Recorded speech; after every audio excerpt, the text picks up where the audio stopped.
Badan Narkotika Nasional Provinsi Bangka Belitung menangkap 6 orang yang merupakan satu keluarga karena terlibat jaringan peredaran. Saudara, Polda Sulawesi Selatan menggagalkan peredaran narkoba jaringan internasional di Kota Makassar. Dalam 2 kali penggerebekan, polisi menyita 75 kg sabu dan 32.000 butir ekstasi. DJ Cantik di Jember, Jawa Timur ditangkap polisi karena mengedarkan sabu. Penangkapan keduanya berdasarkan pengembangan dari 2 pengedar yang dikendalikan narapidana dalam lapas. Reserse narkoba dari Polres Indramayu, Jawa Barat berhasil meringkus seorang ratu sabu. Memberantas narkoba di bumi Indonesia masih jadi PR besar. Tak hanya kepolisian ataupun BNN, melainkan masyarakat tanpa terkecuali.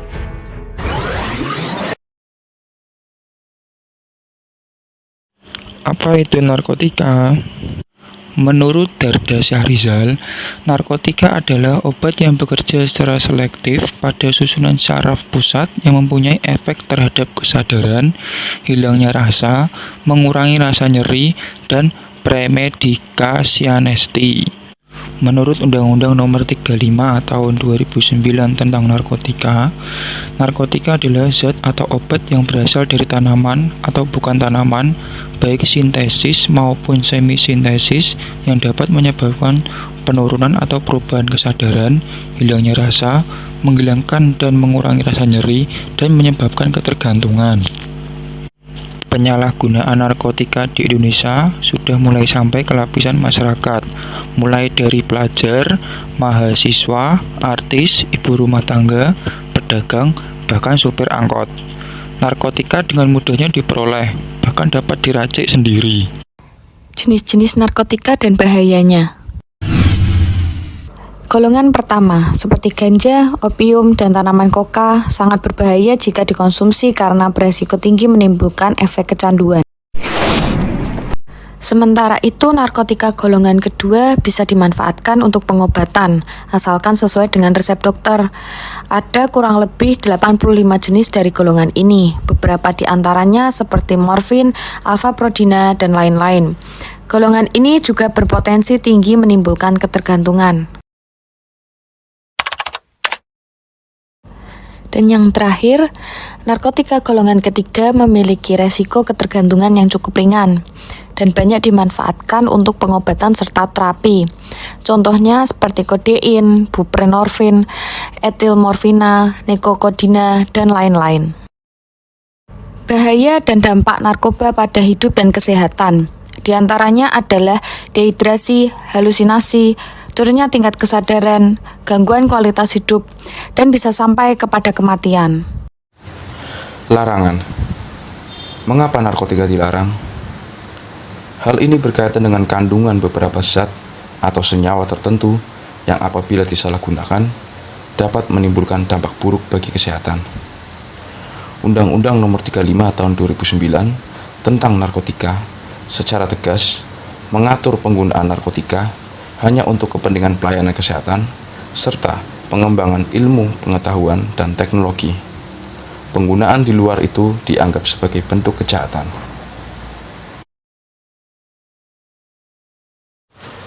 Peredaran.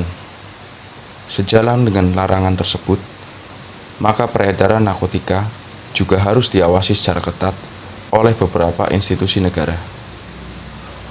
Peredaran narkotika meliputi kegiatan penyaluran, penyebaran, perdagangan, dan pemindah tanganan. Peredarannya pun hanya terbatas untuk keperluan pelayanan kesehatan, pengembangan ilmu pengetahuan, dan teknologi. Narkotika yang beredar secara sah biasanya telah berbentuk obat. Contohnya adalah morfin. Dari tahap produksi, kemudian tahap peredaran, hingga tahap penggunaan obat-obatan yang mengandung narkotika harus diawasi dengan ketat oleh berbagai institusi negara kita yang berwenang.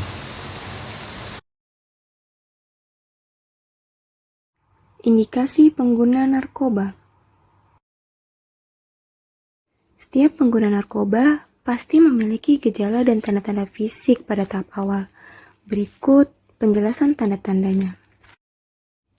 Yang pertama, gejala awal. Itu kecenderungan menjadi pemalas, kurang memperhatikan tubuh sendiri, hidup tidak teratur, tidak mampu menjaga kepentingan orang lain, gampang marah, dan egosentrik. Yang kedua, tanda-tanda dini pengguna narkoba. Contohnya, kehilangan minat dengan pergaulan atau olahraga, lupa untuk merawat dan merapikan diri sendiri, sikap disiplin yang mengendur, mendadak menjadi penyendiri dan menjauhi orang lain, mudah tersinggung dan marah, gemar berlaku curang, tidak jujur, dan menjauhi tanggung jawab. Sering menghindari cahaya matahari atau sinar terang. Kadang, mereka menyiasati dengan memakai kacamata hitam bukan pada waktunya. Lalu yang terakhir, menutupi lengan dengan memakai kemeja lengan panjang. Yang ketiga, gejala fisik pengguna narkoba. Contohnya itu seperti berat badannya turun drastis, matanya cekung dan merah, mukanya pucat, dan bibirnya kehitaman. Buang air besar dan air kecilnya pun kurang lancar. Kadang dia sembelit atau sakit perut tanpa alasan yang jelas. Lalu pada wajahnya muncul bintik merah seperti bekas gigitan nyamuk dan terdapat bekas luka sayatan. Lalu terjadi perubahan warna kulit pada tempat bekas suntikan. Sering mengeluarkan air mata dan keringat yang berlebihan. Sering nyeri pada kepala dan ngilu persendian. Lalu hidungnya banyak lendir, mengalami diare, dan bulu kuduknya sering berdiri. Terakhir, susah tertidur dan gampang menguap. Yang keempat adalah tanda-tanda perubahan perilaku. Contohnya, lebih susah diajak bicara, senang menyendiri dan menjauhkan diri dari lingkungan sosial, sulit terlibat dalam berbagai aktivitas, sering tidak menepati waktu, mudah tersinggung, bicaranya suka berlebihan, tampak lebih sering minder, tampak tidak tenang atau gelisah, dan yang terakhir sering curiga tanpa alasan. 5 upaya penanggulangan narkoba. Pertama, promotif. Program promotif ini kerap disebut juga sebagai program preventif atau program pembinaan. Pada program ini, yang menjadi sasaran pembinaannya adalah para anggota masyarakat yang belum memakai atau bahkan belum mengenal narkoba sama sekali. Prinsip yang dijalani oleh program ini adalah dengan meningkatkan peranan dan kegiatan masyarakat agar kelompok ini menjadi lebih sejahtera secara nyata, sehingga mereka sama sekali tidak akan pernah berpikir untuk memperoleh kebahagiaan dengan cara menggunakan narkoba. Nah, bentuk program yang ditawarkan antara lain seperti pelatihan, dialog interaktif dan lainnya pada kelompok belajar, kelompok olahraga, seni budaya, atau kelompok usaha.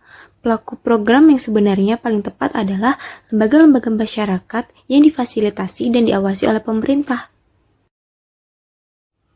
Yang kedua, preventif. Program ini disebut juga sebagai program pencegahan, di mana program ini ditujukan kepada masyarakat sehat yang sama sekali belum pernah mengenal narkoba, agar mereka mengetahui tentang seluk-beluk narkoba, sehingga mereka menjadi tidak tertarik menyalahgunakannya. Selain dilakukan oleh pemerintah, program ini juga sangat efektif apabila dibantu oleh sebuah instansi dan institusi lain termasuk lembaga-lembaga profesional terkait, lembaga swadaya masyarakat, perkumpulan, organisasi masyarakat, dan lainnya. Bentuk dan agenda kegiatan dalam program preventif ini diantaranya, yang pertama, kampanye anti penyalahgunaan narkoba. Program ini merupakan pemberian informasi satu arah dari pembicara kepada pendengar tentang bahaya penyalahgunaan narkoba. Yang kedua, penyuluhan seluk-beluk narkoba. Program ini berbeda dengan kampanye yang hanya bersifat memberikan informasi. Pada penyuluhan ini lebih bersifat dialog yang disertai dengan sesi tanya-jawab. Yang ketiga, pendidikan dan pelatihan kelompok sebaya. Program ini perlu dilakukan agar upaya menanggulangi penyalahgunaan narkoba di dalam masyarakat menjadi lebih efektif. Yang keempat, upaya mengawasi dan mengendalikan produksi dan upaya distribusi narkoba di masyarakat. Program ini sudah menjadi tugas bagi para aparat terkait, seperti polisi, Departemen Kesehatan, Balai Pengawasan Obat dan Makanan, Imigrasi, Bea Cukai, Kejaksaan, Pengadilan, dan aparat terkait lainnya. Yang ketiga, kuratif. Program ini juga dikenal dengan program pengobatan, di mana program ini ditujukan kepada para pemakai narkoba. Tujuannya untuk membantu mengobati ketergantungan dan menyembuhkan penyakit sebagai akibat dari pemakaian narkoba, sekaligus menghentikan pemakaian narkoba.